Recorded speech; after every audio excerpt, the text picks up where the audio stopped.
Hi పిల్లలు. Hi hello కథల ప్రపంచానికి స్వాగతం. ఈరోజు ఒక మంచి నీతి కథ మీకోసం తీసుకొచ్చాను. కథ మొదలు పెట్టేద్దాం పదండి.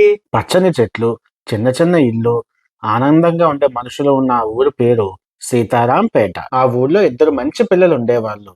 వారు రాహుల్, మాయ. వారిద్దరూ చిన్నప్పటి నుంచి కలిసి పెరిగి చాలా మంచి స్నేహితుల్లాగా కలిసిమెలిసి ఉండేవారు. కానీ రాహుల్కి ఒక చిన్న అలవాటు ఉంది. తన దగ్గర ఉన్న వస్తువులన్నీ తానే వాడుకోవాలి అనుకునేవాడు.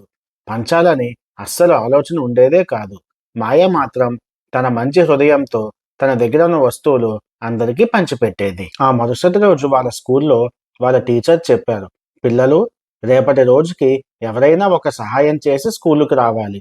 ఎందుకంటే ఇవాళ మన స్కూల్లో సహాయ దినోత్సవం జరుపుకుంటున్నామని. మాయ చాలా ఆనందంతో పొంగిపోయింది. కానీ రాహుల్ మాత్రం నేనెందుకు సాయం చేయాలి అని మనసులో ఆలోచించాడు. టీచర్ పిల్లలందరికీ ఒక దీపం ఇచ్చి, ఇది మాయా దీపం. మీరు ఏదైనా మంచి పని చేస్తే ఈ దీపం వెలుగుతుంది. కాబట్టి రేపు నేను ఎవరి దీపం వెలిగిందో, ఎవరు మంచి పని చేశారో చూస్తాను అని చెప్పారు. మాయా రాహుల్తో ఇలా అన్నది, నేను మా అమ్మమ్మకి ఒక కుండ నీళ్లు తీసుకొని వెళ్ళి ఇచ్చి సాయం చేస్తాను. నా మాయా దీపం తప్పకుండా వెలుగుతుంది అని. రాహుల్ మాత్రం సాయం చెయ్యాలా వద్దా అన్న ఆలోచనలోనే ఉండిపోయాడు. అలా మాయా వాళ్ళ అమ్మమ్మకి ఒక కుండ నీళ్లు ఇచ్చి రాగానే ఆ దీపం చక్కగా ఎంతో కాంతితో వెలిగింది. మాయ చాలా సంతోషించింది.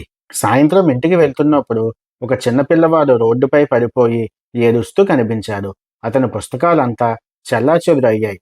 మాయ వెంటనే పరిగెత్తుకుని అతని వద్దకు వెళ్లి లేపింది. రాహుల్ మాత్రం దూరంగా చూస్తూనే అలా నిలుచొని ఉండిపోయాడు.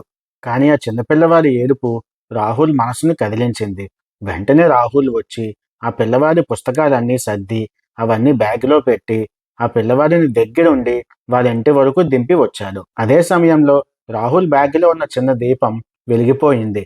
బంగారు వెలుగు అతని ముఖాన్ని తాకింది. రాహుల్ ఆశ్చర్యపోయి నవ్వాడు.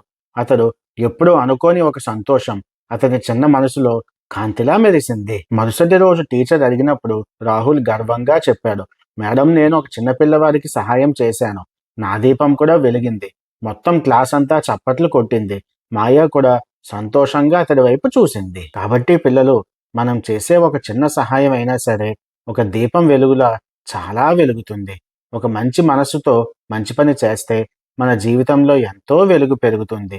మంచి మనసే నిజమైన మాయా దీపం. కాబట్టి పిల్లలు, మీరు కూడా మీకు అవకాశం ఉన్నప్పుడు మీ తోటి స్నేహితులకి తప్పకుండా సహాయం చేసి మీ జీవితంలో వెలుగు నింపుకోండి. అది పిల్లలు ఇవాల్టి మంచి కథ.